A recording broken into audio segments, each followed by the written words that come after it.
আছো তোমরা সবাই? আশা করছি তোমরা সবাই খুব ভালো আছো, আর আমিও খুব ভালো আছি। এত পরিমাণ রোদ না, তাকানো যাচ্ছে না পুরো।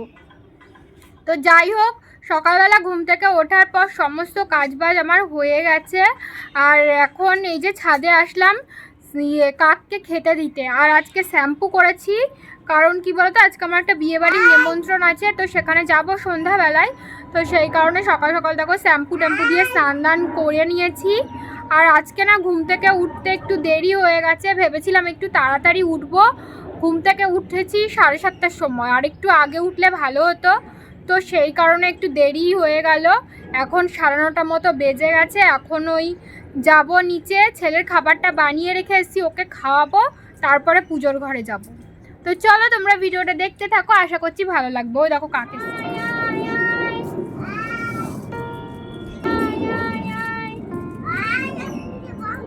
তুমি দিয়ে দিয়েছো, তো এই যে দিলে।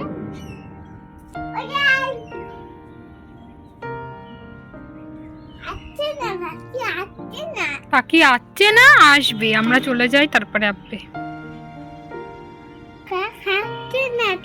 আসবে তো, যা, চলো আমরা চলে যাই তারপরে আসবে। চলো আয় আয় আয়।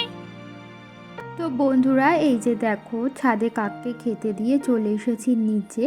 আর এই যে রোজ দিনের মতো আজকেও স্নানের আগে কিছু জামা কাপড় ধুয়ে দিয়েছিলাম, সেগুলোই মেলা হয়েছিল না, স্নান করেই না চলে গেছিলাম ছাদে কাককে খেতে দিতে। তো তারপরে নিচে এসে এখন জামা কাপড়গুলো মেলে দিচ্ছি। আজকের দিনটি ছিল বুধবার, মাঘী পূর্ণিমা। তো যেহেতু আজকে পূর্ণিমা ছিল, তো সেই কারণে না ভাবলাম আজকেই লক্ষ্মীর ঘরটা পেতে ফেলি।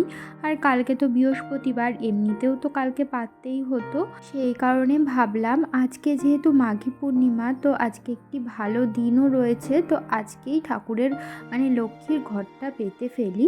সকালবেলা বাড়ির সামনে দিয়ে একটা ফুলওয়ালা যাচ্ছিল, ওনার কাছ থেকেই কিছু ফুল রেখে নিয়েছি। তো সেটা দিয়েই এখন আমি কিন্তু পুজোটা দিয়ে নেব। কাপড়টা মেলা হয়ে গেলেই আমি পুজোটা দিতে যাব। আর আজকে না আমার একটা বিয়ে বাড়ির নিমন্ত্রণ আছে, আমার একটা বান্ধবীরই বিয়ে, এখানেই যাব বিকেলবেলা। তো সেই কারণে দেখো সকাল সকাল কিন্তু শ্যাম্পু দিয়েও স্নান করেছি। তো মাথায় গামছাটা এখনও বাঁধা রয়েছে, একটু বাদেই খুলে দেব। আর আজকে না ভাবছি একটু ভুরু তুলতে যাব। কালকে বিকেলবেলাই যাওয়ার ইচ্ছা ছিল, ভুরু তুলতে, কিন্তু যাওয়া হয়নি, যেহেতু বাড়িতে কেউ নেই। আর আমার ছেলেকে নিয়ে না ওইভাবে পার্লারে যাওয়া যায় না, কারণ পার্লারে গিয়ে প্রচণ্ডই বদমাইশি করে। তো সেই জন্য আর কি, কেউ একজন থাকলে সাথে সুবিধা হয়। এই কারণেই ভেবেছি আজকে সকালবেলা হাজব্যান্ডের সাথে চলে যাব, আমার হাজব্যান্ড তো ওকে ধরতে পারবে, আর আমি সেই ফাঁকে ভুরুটা তুলে নেব। তো যাই হোক, এদিকে দেখো আমি কিন্তু পুজোও দিয়ে নিয়েছি। আর পুজো দেওয়ার সময় না ফোনে গান চালিয়ে পুজো দিচ্ছিলাম, তো সেই কারণে কোনো রকম ভিডিও বানাইনি। আর এই দেখো লক্ষ্মীর ঘটও কিন্তু আমি পেতে নিয়েছি। পুজো দেওয়াটা কিন্তু সবথেকে বড় কাজ। সকাল সকাল যদি পুজোটা দেওয়া হয়ে যায় তাহলে কিন্তু অনেকটাই হালকা লাগে।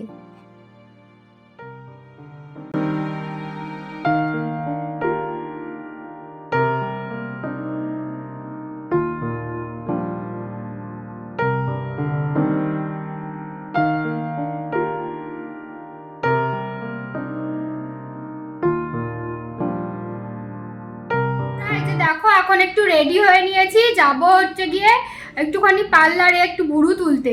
হাজব্যান্ড যাচ্ছে, তো ভাবলাম ওর সাথেই চলে যাই, তো সেই কারণে রেডি হয়ে নিয়েছি। যেই পার্লারটা দিয়ে ভুরু তুলি, সেই পার্লারটা না এখনও অবধি খোলেনি। তো সেই কারণে না আমি আর আমার হাজব্যান্ড দেখো এদিকে চলে এসেছিলাম পরোটার দোকানে, আর খেয়ে নিচ্ছিলাম একটু পরোটা। তো তারপরে চলে এসেছি বাড়ি। আর দেখো বাড়ি এসে ছেলেকে রেডি করিয়ে দিয়েছি, ও এখন যাচ্ছে ওর মামার বাড়িতে। তো বন্ধুরা, এই যে পুজো টুজো দিয়ে চলে এসেছি, আর এসেই অমনি ভাত আর ডাল সিদ্ধ বসিয়ে দিয়েছি।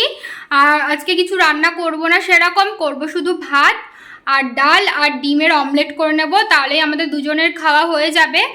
আর আমার ছেলে গেছে ওর মামা বাড়িতে, ওদিকে ভাত আর ডাল সিদ্ধ হচ্ছে।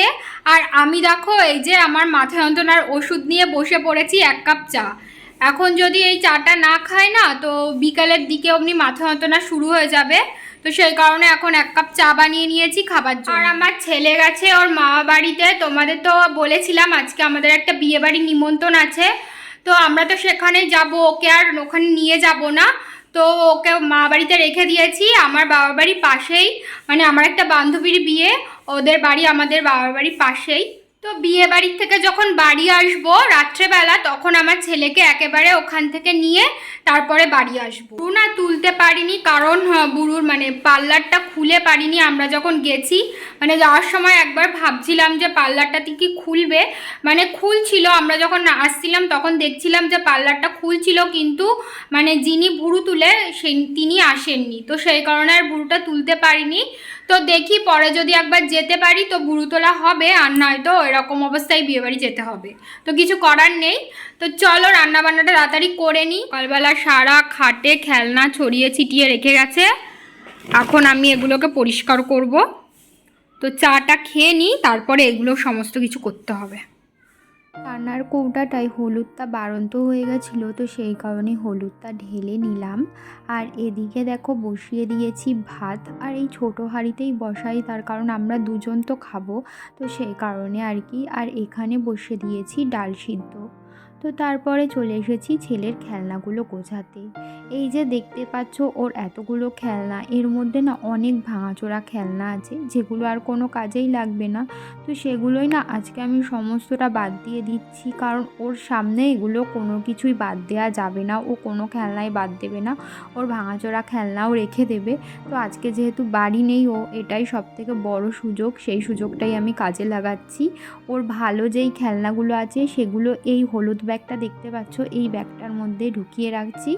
আর এর মধ্যে যেগুলো ভাঙাচোরা খেলনা, যেগুলো আর একদমই কাজে লাগবে না বা খেলাও যাবে না, সেগুলো আমি ওই সাদা প্লাস্টিকটা, এই যে দেখতে পাচ্ছ এই সাদা প্লাস্টিকটার মধ্যে ঢুকিয়ে না একদম লুকিয়ে রেখে আসবো, যাতে করে ওর চোখে না বাঁধে, কারণ ওর চোখে পড়লে ও আবার এনে এই খেলনাগুলো ঢালবে। তো সেই কারণে আর কি অনেক দিন ধরেই ভাবছিলাম ওর খেলনাগুলো বাদ দিয়ে দেবো, মানে ভাঙাচোরা খেলনাগুলো। সেই বড় কাজটাই আজকে করে ফেললাম ও বাড়ি না থাকাতে। ওর সামনে আমি এটা কোনোভাবেই করতে পারতাম না। ভাত নামিয়ে নিয়েছি আর ডালটা প্রায় সেদ্ধ হয়ে গেছে, ডালে এখন ফোড়ন দেব। আর ওদিকে যে হাঁড়িটা দেখতে পাচ্ছ ওখানে না দুধ জাল বসিয়েছি।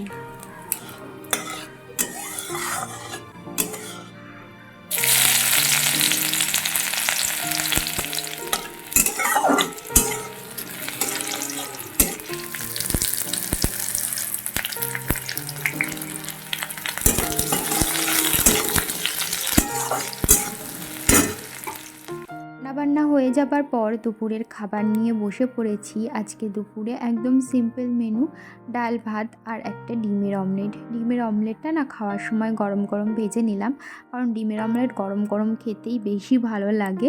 ঠান্ডা হয়ে গেলে কিন্তু একদমই ভালো লাগে না, কেমন যেন চিমসে যায়। তো যাই হোক, এখন খাওয়া দাওয়াটা সেরে নিয়েছি। তারপরে দেখো এখন পরে নিচ্ছি হাত পায়ে একটু নেল পালিশ। ছেলেটা বাড়ি নেই তো কেমন যেন বাড়িটা খালি খালি লাগছিল। ও যদি এখন বাড়ি থাকতো আমাকে এই নেল পালিশটা কিছুতেই পরতে দিত না। ওকে আগে পরিয়ে দিতে হতো, তারপরে আমাকে পরতে দিত। তার উপরে কি ওর হাতে একটা নেল পালিশের কৌটা দিতে হবে, মানে ও একা একা পরবে, তারপরে মানে আমি পরতে পারবো নেল পালিশ আর কি। ওর সামনে কখনোই নেল পালিশ পরা যায় না। তারপরে আমি কি করি, খালি বোতল, মানে যেটায় নেল পালিশ নেই ফুরিয়ে গেছে, সেই একটা খালি বোতল ওর হাতে ধরিয়ে দিই, তারপরে আমি নেল পালিশ পরি ও সামনে থাকলে। তো যাই হোক, এদিকে আমি নেল পালিশ পরে নিয়েছি। আর এখান থেকে দেখো সূর্যটা কত সুন্দর লাগছে, সূর্য অস্ত যাচ্ছে পশ্চিমের আকাশ থেকে। এখানে ছোট ছোট বাচ্চারা মাঠে খেলা করছিল। তো বন্ধুরা এই যে দেখো অনেকক্ষণ বাদে তোমাদের সামনাসামনি আসলাম, আর আমি কিন্তু পুরো রেডি হয়ে গেছি। পুরো রেডি বলতে মুখের মেকআপ টেকআপ চুল টুল বাঁধা সমস্তটাই হয়ে গেছে, এখন শুধু শাড়িটা পরলেই হয়ে যাবে। তো রেডি হওয়ার সময় আর কোনো রকম ভিডিও বানাইনি। তো চলো শাড়িটা পরে নিই, তারপরে আবার তোমাদের সাথে কথা হচ্ছে। দেখো পুরোপুরি রেডি হয়ে গেছি, আর এই যে এই শাড়িটা পরেছি, আর আর এই দেখো আমার হাজবেন্ড, আমরা দুজন মিলে রেডি হয়ে গেছি, আর আমরা দুজন মিলেই যাব। তো চলো তোমাদের সাথে বিয়ে বাড়িতে গিয়ে আবার কথা হচ্ছে। এই যে দেখো আমরা কিন্তু বেরিয়ে পড়েছি। আমাদের বাড়ি থেকে বিয়েবাড়ির দূরত্ব খুব বেশি দূরত্ব না, ওই যে বললাম আমার বাবার বাড়ির পাশেই বিয়ে। এই যে দেখো আমরা কিন্তু এখন বিয়ে বাড়িতে এসে পৌঁছেও গেছি। আর এই যে বিয়েবাড়ির গেটটা ঠিক এইভাবে সাজিয়েছিল, খুব সুন্দর লাগছিল। আর এখানে না ফটোগুলো খুব ভালো আসছিল, তো সেই কারণে তো এই গেটের সামনেটা কখনোই খালি যাচ্ছিল না, কেউ না কেউ ওখানে দাঁড়িয়ে ফটো তুলতেই থাকছিল। তো যাই হোক, এদিকে দেখো বর আর বউ কিন্তু বিয়ে করতে বসেও পড়েছে, মানে ওদের বিয়ে কমপ্লিট হয়ে গেছে। আমরা যেতে যেতে ওর আসলে গোধূলি লগ্নে বিয়ে ছিল, 8টা সাড়ে 8টার মধ্যে ওর বিয়ে একদমই কমপ্লিট হয়ে গেছে। আর ওখানে না ভিতরে একদমই ঢোকা যাচ্ছিল না, প্রচণ্ড গ্যাঞ্জাম ছিল। এই যে দেখো ওরা দুজন কিন্তু এখন স্টেজে উঠে গেছে, মানে বিয়ের পরে খানিকক্ষণ ওরা ওখানে বসে ফটোশ্যুট করছিল, সেটা তো তোমাদেরকে দেখালামই।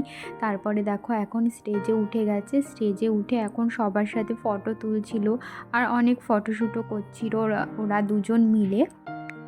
আমরা কিন্তু বান্ধবীরা সবাই মিলে আজকে অনেক এনজয় করেছি, মানে অনেক দিন পর এত মজা করলাম মন খুলে। বান্ধবীদের সাথে যেই মজাটা হয় না সেটা আর কারোর সাথে হয় না, তো একমাত্র এই বান্ধবী বা বন্ধুদের সাথেই সেরকম মজা হাসি ঠাট্টা এগুলো মন খুলে করা যায়।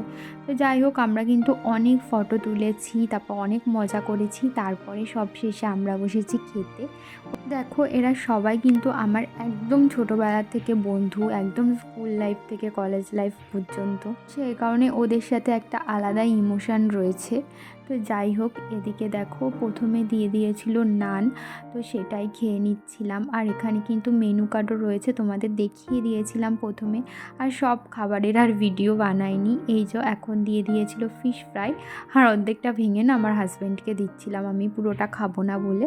তো তারপরে এখন চলে এসেছি আমাদের বাড়িতে, বিয়ে বাড়ির থেকে। আমার ছেলে তো এখানে ছিল, যাওয়ার সময় ওকে নিয়ে যাব বলে ভেবেছিলাম, ও যদি ঘুমিয়ে পড়ে রাত্রেবেলা তাহলে আর নিয়ে যাব না, কালকে সকালে হাজব্যান্ডকে পাঠিয়ে দেবো, ও এসে নিয়ে যাবে।